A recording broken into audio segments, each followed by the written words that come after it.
Hey guys, welcome back to Red Rocket Baseball. Today we will be looking at 5 hitters I like, 5 hitters I dislike. Yes, this is the same outfit from my last video and the video before that. I'm recording these back to back to back. There'll be one more after this, and then by the time these are up, the season should have started, and we'll go into the different form of content, a lot more reviews and reactions. We'll start this video off positive. One guy I like, Matt McClain. I feel like a lot of people are on him at the start of this year, and maybe it's not that big of a reach to say that I like him, but I've been on him since he got called up initially and been a fan. And I know last year wasn't his year, but he still shows flashes, and I think that him being healthy, he can be a 3 WAR guy, 4 WAR guy if we're really hyping him up. We just know he can look better than he did last year. He's got to lower the K rate if he really wants to be an impact player, and the Reds, if they want to make any noise this year, will need him to be an impact player. We'll do another guy I like, Griffin Conine. I had this before the injury to Kyle Stowers, but with that being said, I already like Conine, and he's going to get even more playing time and definite playing time. We saw glimpses last season before the injury, which did happen pretty early on, and I think he can be that player all the time. Initially, he was going to start at DH, which the outfield's pretty stacked. I do think he's a positive defender, or he can be. So having him in the outfield, I think it's going to be nice to have him. And he was always going to get his chances out there, but he's definitely getting chances now with the Stowers injury, which Stowers get better soon because they need you. You're fun to watch, man. But I do think that Conine can be a staple of this middle of the order. He can really swing the bat, and I think he's a guy we got to watch out for. On to my first dislike, Perdomo. Look, he had a MVP-ish caliber season last year. He's never shown even signs of that previously, and I'm not saying he's going to just have a complete drop-off and be a bad player. I think he'll be fine, but he won't be the player he was last year. The results from last year, I just don't think for a guy like him is sustainable, and I hope I'm wrong because it was a lot of fun to watch somebody that come out of nowhere like that. But yeah, he's not going to be bad. I just don't see him walking as often as he did. I see him striking out quite a bit more. I don't think the average is going to be quite as high, so that'll be a little bit of a dip, but he's still going to be a very solid player up the middle for the Diamondbacks there. Back to a like. I'm a big fan of Justin Crawford for the Phillies. I don't think he's getting very much attention, and maybe that's for a reason. I mean, this Phillies team had so many stars and question marks as well that a guy like Justin Crawford just isn't making the news, really. But I think that he's a guy a couple weeks in will be like, hey, look, this guy's better than we thought. He's a real player. I just see him right out of the gates being a guy. And his specialty is not going to be in that batter box, but I do think he's being overlooked in the batter box, and he'll be serviceable. He'll be average to maybe a little bit above average. I do think that he can be pretty clutch in that bottom of the order because I assume he'll be batting ninth. Runners on, all of that. I think he'll be productive. But really, we're here for his defense, and he does have some very good defense out there in center. So just keep an eye out on him. I think even offensively, he'll be serviceable. He'll be fine. On to a dislike, and this hurts my feelings a little bit. I'm going to go with Freddie Freeman. He's aging, and it seems like he's been aging for the last 4 years, and everyone's always like, "This is the year.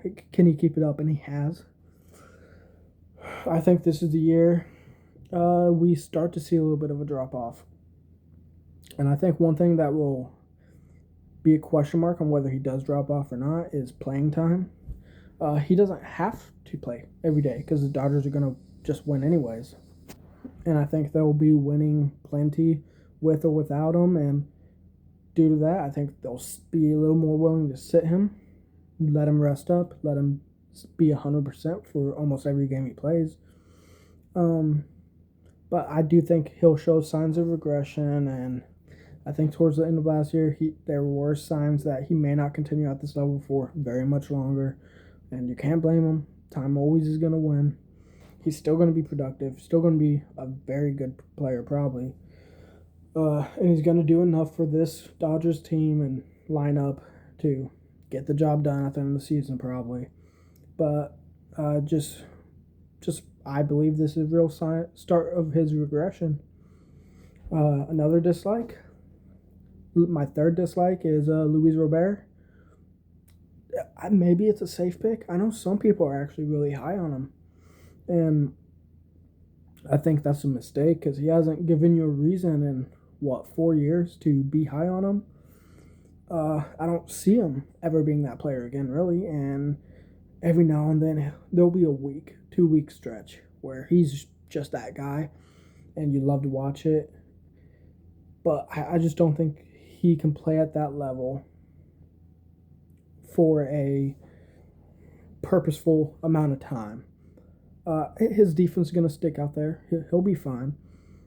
But I think his defense is barely above average. And how much does that defense matter if you're not swinging the bat like I think he won't? He has a lot of protection out there, and maybe that helps a lot. He hasn't had protection basically his whole career. I just don't see him doing too much, and he hasn't shown me a reason to believe in him, but a lot of people are. Luckily for the Mets, they probably don't need him to do too much because despite that pathetic performance to end the year last year and miss the playoffs, it probably won't happen again, and they probably don't need him too much to be this offensive star. Just play solid enough defense and occasionally hit that home run. We'll go on my next like. Denzel Clark. We've always liked his defense. And I say always, but last year, loved his defense. It was great. It's going to be great again. But I don't see any reason why he can't lower that K rate and have a little bit better plate discipline. Because how good he is defensively, he has nothing to focus on except being an average offensive player. And I think the staff and team around him that they have, it's not the same A's team we've seen the previous years, okay? I mean, I think they can make him a serviceable hitter. I'm not sitting here saying, expect 40 nukes. We're not going to see that. We're not going to see 30. But if he can hit 240 in an offense that's going to produce, I think that's great, and I think he's going to do it. That's my bold prediction for this video is he's going to hit 240 to 260, somewhere in that line. I'll get my last two dislikes out of the way now. Dislike Wilson Contreras in Boston now. I think he'll be fine. They're acting like this makes up for the Bregman loss, that they think that he's going to be this, grace-saving player, and I don't think he's ever had that in him, definitely not now. I think the expectations are a little too high, and when they're like, this Boston team, they got this, they got Wilson Contreras.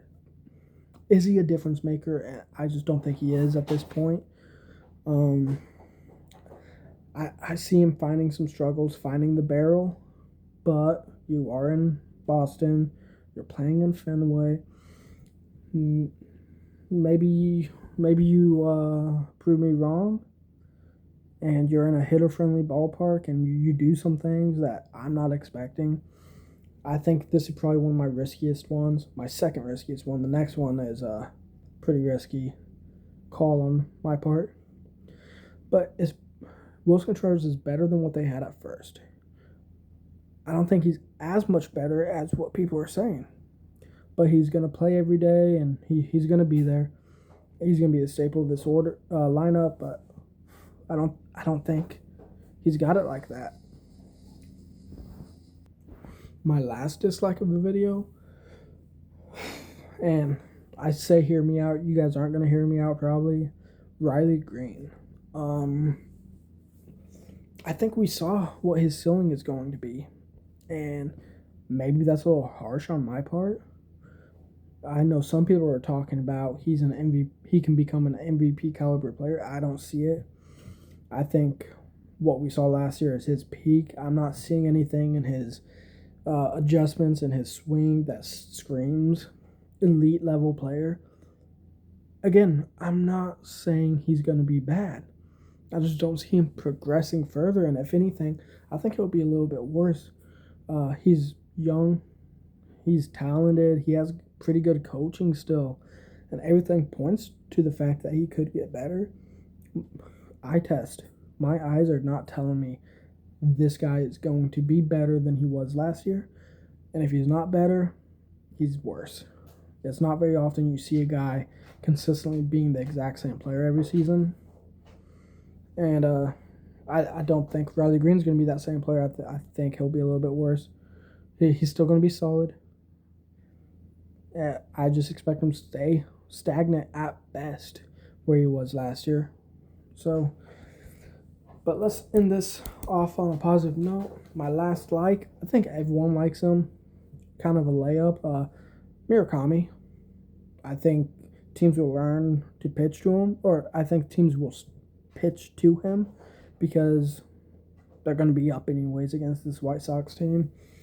The thing is, this team's better, so maybe guys might actually be on the base pads for them, which is something we haven't seen the White Sox do very often. And I think we'll see some discipline that we didn't see in Japan and we're not really expecting to see. Not saying he's going to walk 100 times, nothing crazy. I just think strikeouts won't be as bad of a problem. And he's probably going to hit 30 bombs anyways. Average-wise, my gut is telling me 220, 230. I'm hoping 260. But those are the 5 hitters I like, 5 hitters I dislike. I hope you guys enjoy the video. Leave a like, argue with me in the comments about why I'm probably wrong. And Red Rocket Baseball, out.